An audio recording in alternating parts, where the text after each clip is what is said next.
vibaranga. Kuna vile vitu vinautaka afu vinatoa nywele kabisa.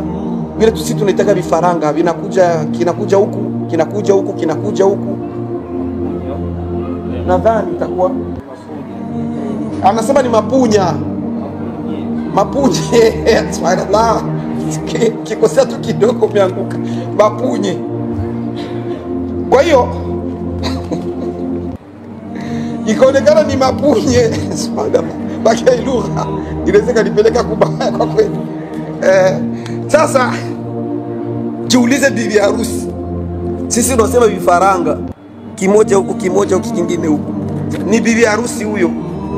Huyu mama akaenda kwa Mtume Muhammad sallallahu alaihi wasallam, akamueleza hiyo hali ya mwanae.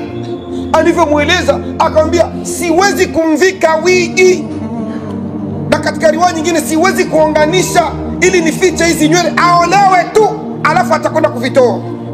Pale Mtume akafika anasoma hadithi hii, la'ana Allahu alwasilatu walmustawsila, amemlani Mwenyezi Mungu mwanamke mwenye kuunga na mwenye kuungwa, wote wamelaaniwa. Haijalishi unaunga na nini, mpaka wigi. Kwa taarifa yenu ni haram, isipokuwa nywele ambazo zimeruhusiwa ni zile nywele mtu anaweza akazigusa akazifunga. Yani unafunga, kuna kuunga na kufunga, siji tunaelewana? Kuna zile unaweza ukachukua unafunga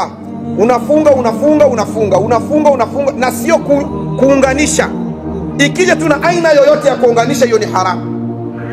Wengine wakaonyesha kwamba wanafanya haya kwa sababu ya kwamba wanaona uvivu wa kuwa wanachanua. Hapana, kuwa na uvivu wa kuwa unachanua.